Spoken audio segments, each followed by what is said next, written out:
7 de la mañana con 43 minutos y el Banco Central publicó este lunes el informe de política y monetaria IPOM de marzo de 2025 que entregó una serie de datos muy pero muy interesantes. Por lo pronto confirmó este crecimiento de 2,6% en 2024, hizo proyecciones también para lo que va a ser este año, el próximo, el subsiguiente. Habla de inflación, en fin, muchos temas que vamos a pasar a analizar con nuestro siguiente invitado, el doctor en economía, y académico de la Facultad de Economía y Negocios de nuestra Casa de Estudios, el profesor Guillermo Larraín, a quien le damos la bienvenida. Profesor, ¿cómo le va? Muy buenos días, gracias por estar con nosotros. Muy buenos días, Claudio, buenos días, Constanza, y a todos que nos escuchan. Profesor, ¿cómo entender o cómo ponderar este informe que muestra que se mantiene este crecimiento, pero hay que reconocer que es un crecimiento bastante cansino y que al parecer nos va a acompañar por lo menos en los próximos 3 años? ¿Qué pasa en ese sentido? Bueno, hay como dos cosas. La mala noticia es que seguimos como dices tú, con un crecimiento cansino, un poquitito por arriba del crecimiento de la población, y sí es un poco mejor hoy día porque la población está creciendo poco, cosa que también es una mala noticia. Entonces, en general, yo diría que esa es una mala noticia. No hemos logrado salir de un ritmo de crecimiento muy bajo que llevamos ya por los últimos 10 años, y eso yo diría que es una mala noticia. Ahora, desde el punto de vista positivo, de esos 10 años, los últimos 5 han sido años particularmente malos para Chile. Para la economía chilena, porque tuvimos primero el estallido social, que fue un shock gigante en todos los ámbitos posibles. Fue seguido inmediatamente eso por la pandemia. Eso le pasó a todo el mundo, pero el estallido social no le pasó a todo el mundo. El estallido social chileno, cuando uno lo compara con otros eventos así de protestas masivas que han habido en otros países, fue mucho más masivo, mucho más expandido por todo el país. No fue solo alguna ciudad, sino que en realidad fue a nivel nacional, y además fue muy largo y muy violento. Yo diría que eso le da un shock particular. Luego vino entonces la pandemia, que eso lo sufrió todo el mundo, pero además Chile después tuvo 2 procesos constituyentes sucesivos, en los cuales básicamente estuvo en tela de juicio toda la institucionalidad, todas las reglas del juego con las cuales opera la economía. Y en esas condiciones, estallido social, pandemia y 2 procesos constituyentes, la economía naturalmente se resiente. Todos los planes de inversión se revisan, todo se detiene hasta que se vuelva de alguna forma a solidificar nuevamente esos parámetros. Y eso es lo que está ocurriendo ahora. Entonces mi impresión es que lo que está pasando ahora es que habiendo pasado todo ese periodo, lo que se empieza a percibir hacia el futuro es una cosa un poco más manejable, un poco más entendible, en el cual las empresas pueden invertir con mayores niveles de certeza. Y por lo tanto lo que vamos a ver es algunas sorpresas positivas, como dijiste tú en la introducción. Hay una ligera mejora en las perspectivas de crecimiento para el próximo año y para el 2027 también. Y yo creo que la economía se está tendiendo a estabilizar en un ritmo de crecimiento en torno al 3%, que no es extraordinario, pero es mejor que lo que teníamos hace un tiempo atrás. Y la pregunta entonces es cómo pasamos de 3 a 4 o 4,5 o 5, no sé, para que podamos justamente traer mejores condiciones de vida a todas las chilenas y chilenos. Profesor, tengo 2 preguntas en una. Muy buenos días. Primero, buenos días. ¿Qué genera, qué impacta, además de las situaciones específicas que usted planteaba, que impactaban en que no creciéramos quizás lo suficiente, o que creciéramos en un ritmo cansino, o que se frenara el crecimiento en nuestro país? Porque se le echa mucho la culpa al gobierno, a este gobierno en específico, y en ese sentido también, en esta nueva etapa de alguna forma, ¿qué generó que empezáramos quizás a tener un poco de cimientos más sólidos para crecer a futuro? O sea, yo creo que el país, como te decía recién, hubo demasiados shocks negativos muy grandes. No fueron cosas chicas, fueron cosas muy, muy grandes. Y eso resiente el crecimiento económico. Este gobierno inicialmente lo que hace es sumarse un poco a una lógica donde hay una cosa medio ambigua ahí en realidad, porque el gobierno, cuando comienza el primer proceso constituyente, trata de tener una actitud distante para que sea la propia Convención Constitucional de entonces que definiera las cosas. Yo creo que eso fue en definitiva un error, porque a la Convención Constitucional, en mi opinión, se pasó de largo varias cuadras, y porque no tenía nadie que la contuviera. Yo creo que el gobierno pudo haber hecho algo más en contener las cosas que estaban saliendo ahí y que eran, desde la perspectiva de la economía, eran bastante negativas. Hay que reconocer que además se habían dado algunas señales al inicio de la gestión del gobierno que eran contradictorias con algunas de las cosas que se dicen hoy día y que en aquel entonces eran también profundamente, yo diría, dañinas. Una fue esta cosa como de mirar el problema de seguridad como si hubiera sido no un problema en sí mismo, que tiene una lógica, que tiene que requiere un conocimiento específico, sino que algo fundamentalmente asociado a una mala gestión previa, a una incapacidad de los gobiernos sucesivos, porque no solo del gobierno anterior, sino que los anteriores también, de haber hablado más plenamente o más sinceramente con la gente involucrada, y eso quedó muy retratado, ¿no es cierto?, con la primera visita que hizo la entonces ministra del Interior, Isquia Siches, a la zona de la Araucanía, digamos. Entonces, yo diría que ahí se generó un problema, como que no se tomó el peso a la gravedad de lo que estaba ocurriendo en materia de seguridad. Y lo segundo, en materia económica, lo quiero, digamos, de alguna forma simbolizar en alguien, pero creo que habían otras señales. Hubo un periodo en el cual se puso en duda algo que hoy día está siendo puesto en duda por Estados Unidos, pero que desde la perspectiva chilena es muy distinta a la lógica, que son justamente la lógica de los tratados comerciales, de la integración comercial de Chile con el resto del mundo. Hoy día vemos a Estados Unidos y criticamos fuertemente lo que está haciendo, porque es profundamente negativo para las reglas del juego en el cual un país chico como Chile se desempeña. Nosotros quisiéramos que las reglas fueran claras, fueran respetadas por todo el mundo, eso es lo que le conviene a un país chico. Bueno, y nosotros mismos estábamos tratando de cambiar algunas de esas reglas, no de forma tan unilateral, pero sí ponerlas en duda de una forma como que si no nos conveniera. Y eso yo creo que también fue negativo. Cosas como esa yo creo que al inicio uno pudiera decir este gobierno tiene algún grado de responsabilidad, pero creo que el problema es más de fondo porque viene de estos 5 años de muy malos shocks que no permitieron que la economía se recuperara. Uh-huh. Y en ese sentido, profesor, tomando en cuenta que estamos en un escenario a nivel internacional que es muy, pero muy complejo, sobre todo por las políticas que se están emprendiendo de Estados Unidos, pero también por conflictos armados que están ocurriendo en el mundo y que han tensionado prácticamente todo Occidente y también parte de Oriente.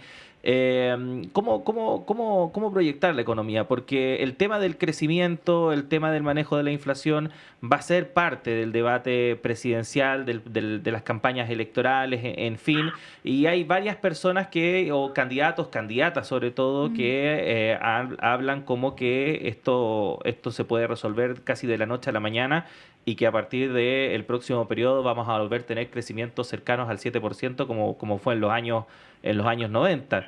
¿Cómo ve eso en el sentido de que claro, efectivamente pareciera ser de que no es tan fácil mejorar esta situación, sobre todo tomando en cuenta el tamaño de nuestra economía y lo que está ocurriendo en el mundo?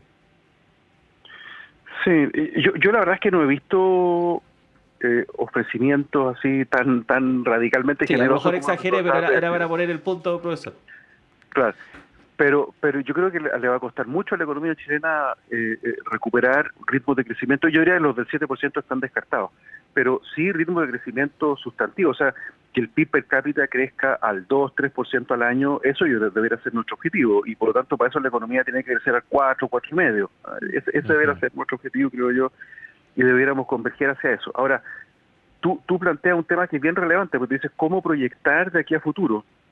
Y la verdad es que lo que ha hecho Trump es que le ha puesto tal nivel, o sea, puso en cuestionamiento reglas del juego del comercio internacional que que habían sido fijadas gradualmente desde la Segunda Guerra Mundial en adelante.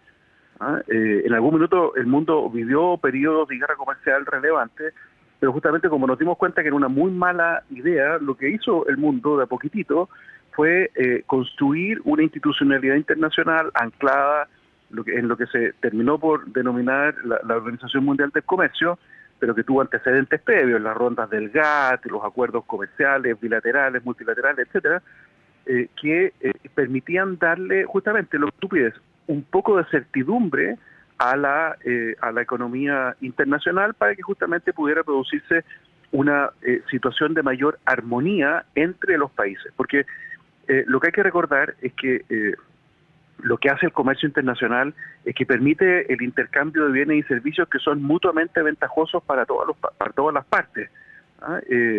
Y eso creo yo que es algo que se había tratado de construir con mucho esfuerzo y que Trump lo está ahora poniendo en tela de juicio. Entonces, cuando uno mira, de hecho esto está en el informe del Banco Central de ayer, cuando uno mira los indicadores de incertidumbre, no de riesgo, sino que incertidumbre, justamente esa incapacidad de poder decir a 2 años plazo qué va a pasar, estamos en pico histórico, a nivel internacional, no en Chile, a nivel internacional. Y eso tiene que ver con que justamente no está muy claro qué va a hacer Trump. Pone un arancel por acá, los otros países se defienden y él te lo vuelve a poner. Empieza ahora, por ejemplo, ayer anunció que iba a ponerle aranceles a países que le compraran petróleo a Venezuela. Entonces, como que está empezando a utilizar la política comercial en realidad como un instrumento más de su política internacional, que puede tener toda la razón del mundo, digamos, puede que no le guste el gobierno de Venezuela, pero empezar a criticar a otros países porque eventualmente le compran petróleo o porque tienen algún tipo de relación con ellos es bastante, a mí me parece que es bastante exagerado. Pero bueno, el asunto es que hoy día los niveles de incertidumbre son excesivos, y eso le hace muy mal a la capacidad de la economía mundial ahora de crecer y desarrollarse con tranquilidad. Así que también vamos a tener en la perspectiva internacional un problema. Ahora, Chile es chico, como tú dices, pero tiene todas estas cosas que tiene que mejorar todavía. Yo creo que podemos de alguna forma pasar por arriba de toda esta cuestión con alguna capacidad de no caernos en el hoyo como se está cayendo un poco en la economía mundial. El Banco Central también lo que muestra es cómo el resto del mundo está desacelerándose. Las proyecciones son que se va a desacelerar, mientras que las de Chile es que se va a acelerar. Y tiene que ver con estas dos cosas que menciono. Profesor, quiero tomarme el tema de la incertidumbre y de lo que decía este IPOM. De hecho, a la espera de mayores antecedentes, estoy citando, se estima que los impactos del deterioro de la situación externa de la economía chilena serán acotados. Sin embargo, la incertidumbre se ha incrementado de forma considerable, un poco lo que usted nos planteaba recién. En ese sentido, porque claro, no solamente miramos el crecimiento y cómo puede impactar el crecimiento, sino que también al tema de la inflación, que sigue siendo resistente en nuestro país. De hecho, se modificaron las proyecciones de inflación al alza en este IPOM. ¿Qué políticas son necesarias de Chile? Me imagino que de cautela, pero ¿cómo lo ve usted frente a este escenario internacional que es incierto? Claro, ha habido una aceleración de la inflación en los últimos 4 meses, una cosa así, medido en 12 meses, que estaba anticipado por el Banco Central. O sea, no es que no fuera algo que no se supiera que iba a pasar y está pasando, y por lo tanto no hay un escenario distinto. Ahora, si es que esta guerra comercial se generaliza, lo que va a ocurrir es que como te suben un impuesto al consumo al final del día, los precios de los productos van a empezar a subir de una forma que es poco predecible, porque los aranceles que está imponiendo Trump son para algunos productos que los venden en algunos países, entonces no es demasiado claro cómo nos va a pegar. Pero algo de eso va a haber probablemente, y el Banco Central es el que está en mejor posición para poder hacer esa estimación. Pero yo creo que estoy de acuerdo, yo lo estaba pensando más bien por el lado de la actividad económica, desde el punto de vista inflacionario. También el banco considera que esto es transitorio y en cualquier caso también corresponde más bien a lo que los economistas denominamos un shock de oferta. O sea, son justamente los incrementos de precios a los cuales la política monetaria tiene que tratar de no reaccionar, ¿no? En lo posible tratar de no reaccionar frente a cosas como esta, porque no tienen que ver con incrementos en la demanda, sino que tiene que ver con un problema en este caso, un impuesto que se está poniendo. Entonces hay que tener cuidado de que no se nos mezclen las dos cosas, y tendría que ser, como dices tú, cauteloso el Banco Central en reaccionar exactamente a lo que corresponde y no a cosas que no corresponden. Profesor, nos quedan un par de minutos, pero queríamos preguntar también respecto de lo que está ocurriendo por estos días en Punta Arenas, este Foro Internacional de Inversiones 2025 organizado por el Banco Interamericano de Desarrollo, y respecto del impacto que tienen este tipo de instancias, este tipo de encuentros, en temas en los cuales también se ha puesto bastante énfasis en el último tiempo, como es la inversión, sobre todo la inversión internacional. ¿Cómo lo ve usted? O sea, yo creo que Chile tiene un prestigio internacional de ser una economía abierta, de ser una economía que respeta las reglas del juego, de ser una economía en la cual se puede debatir con altura de mira, y esto yo creo que en todos los contextos, incluso los dos procesos constituyentes uno los puede interpretar de esa forma. O sea, no hay país en la historia de la humanidad, y esto es verdad, ningún país en la historia de la humanidad que haya tenido dos procesos constituyentes, que los dos procesos hayan fracasado y que sin embargo el país esté funcionando bien y de hecho, como estábamos viendo ahora, con perspectivas de crecimiento positiva. Eso no ocurrió nunca. Entonces creo que eso habla de una cierta cultura democrática chilena que es importante, que hay que digamos, sacarle mucho brillo. Y dentro de esa cultura democrática está justamente crear espacios de diálogo para que el país pueda ir resolviendo sus problemas, atraer inversiones, por ejemplo, a temas que a algunas personas les genera conflictos por el ámbito ambiental, por ejemplo, pero que objetivamente para Chile son una oportunidad muy grande, ¿eh? Como por ejemplo todos los temas de hidrógeno verde que en parte van a tener lugar en la zona de Magallanes. Si es que no hacemos rápido eso, y rápido quiere decir que ya hemos dejado pasar un par de años en esto, entonces se nos va a pasar la vieja, como se dice, porque lo que va a ocurrir es que el mundo se va a anticipar y va a hacer las cosas. Hoy día hay muchos países que están tratando de convertirse en grandes hubs de hidrógeno verde. Arabia Saudita, por ejemplo, que tiene toda la plata de la tierra y tiene todo el sol de la tierra. Entonces, evidentemente que no es que estemos solos y que todo el mundo esté esperando que nosotros decidamos qué hacer. Entonces, este tipo de instancias creo que son súper importantes para que vayamos tomando medidas pronto. Yo creo que estamos bien teniendo un potencial grande, por ejemplo, en el hidrógeno verde.